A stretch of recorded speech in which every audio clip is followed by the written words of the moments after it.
November is a fantastic time of year to get your Florida vegetable garden started.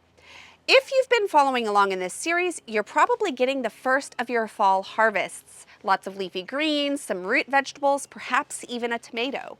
But that does not mean you're too late to start things now in November if you haven't yet. I'm going to be sharing 6 of my favorites that up until this point, it wasn't cool enough to plant yet, but now is the time. So let's dive in and find out what to get growing in the month of November. Variety is key, and I learned over the years that some things are better suited to warm and some are better suited to cold within the same plant family. Now, bok choy or pak choy, the green-leafed variety, can take a little bit more heat than the purple variety. But I am going to be recommending today Purple Lady Bok Choy because the beauty that it brings to the garden as the dew from our cold fronts settle in on the garden, it's just so eye-catching. I still plant the green variety on the curb season to get me through to that more consistent cool weather, but now that November has settled in, it is time to plant this lovely vegetable.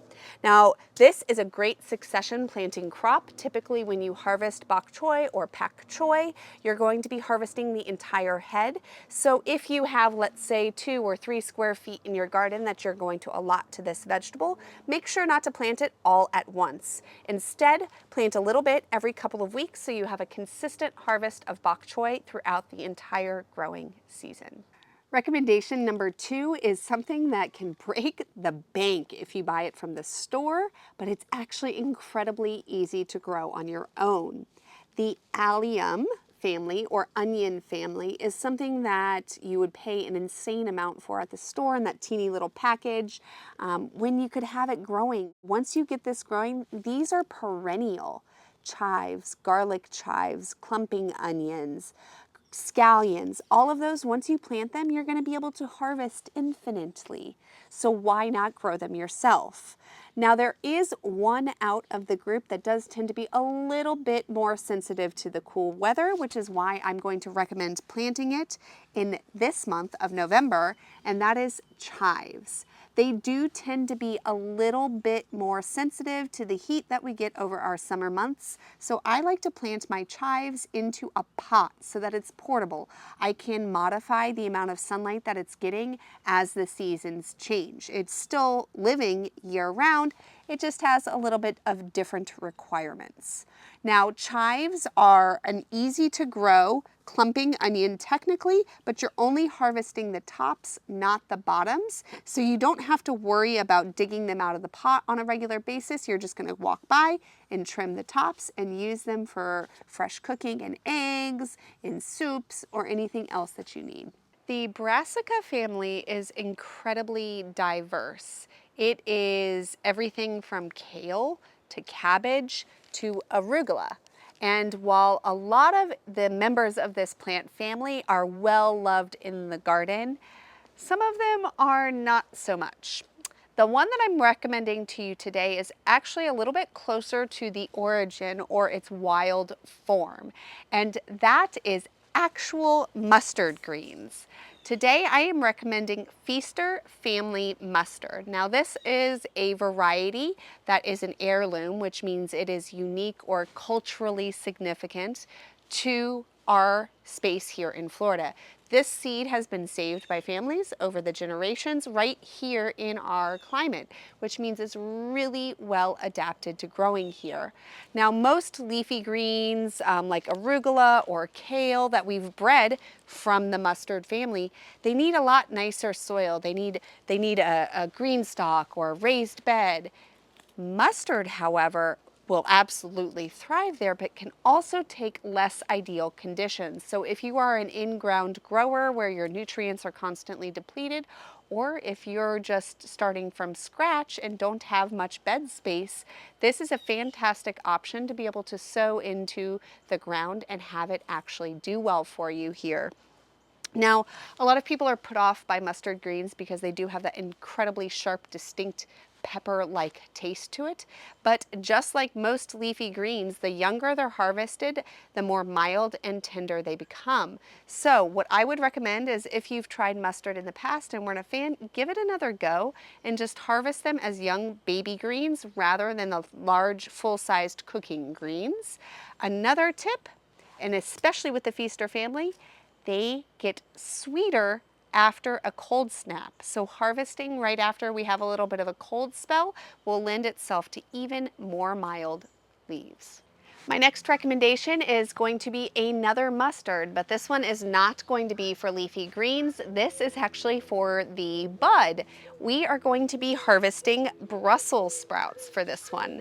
Now, Brussels sprouts are very much heat sensitive, so it is now for a narrow planting window because these have a pretty long time till harvest. We really only get an opportunity to plant Brussels sprouts in like November or December. So this is definitely a little bit more time sensitive than some of our other crops, and it's also quite a large plant. So as much as I love my green stalks, this is definitely going to be a plant for a raised bed. They're going to need quite a bit of room, just like the tomatoes here behind me. So make sure to give it a nice amount of sun and some space to grow, and you will be rewarded with hundreds of Brussels sprouts. Next up, we have an herb. Now, most of the herbs that we use in cooking here tend to be Mediterranean herbs, things like oregano, rosemary, sage, thyme, all of those like warm, arid climates. So we have a little bit of trouble with them sometimes in our summer months, but generally speaking, they're going to grow year-round here for us and do very, very well.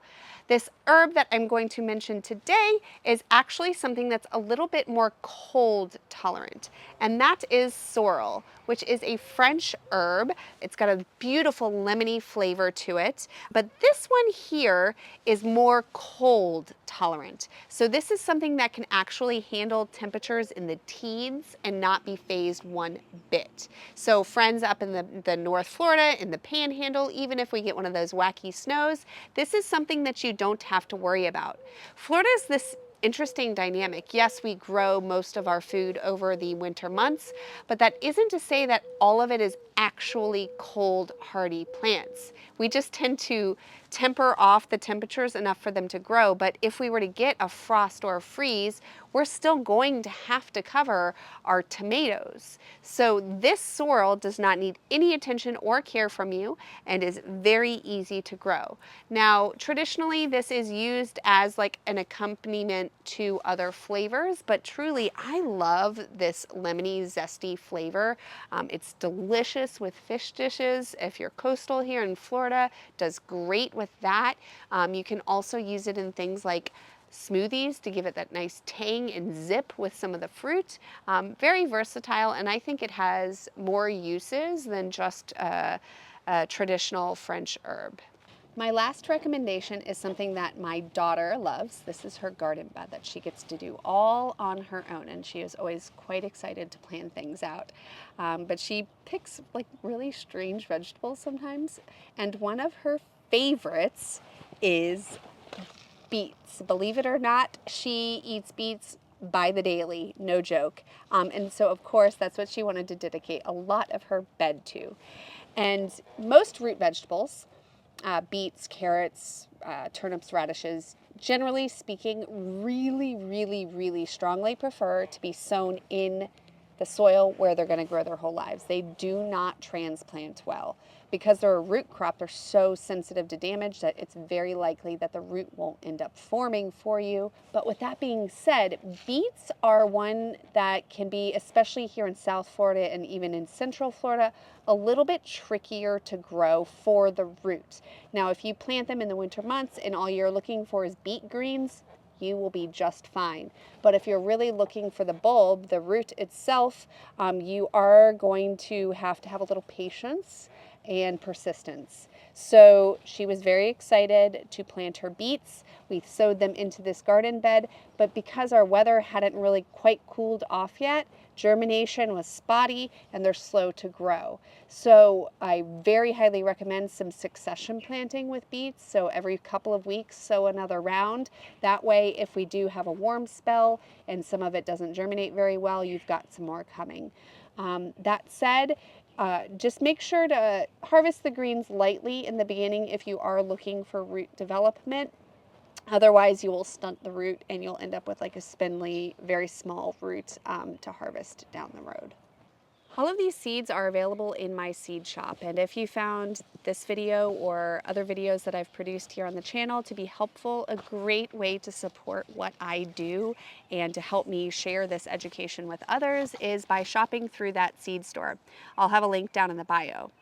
But if you did find this helpful and you're ready to one-up it or expand from here, I do have my top 10 leafy greens for winter video coming up next.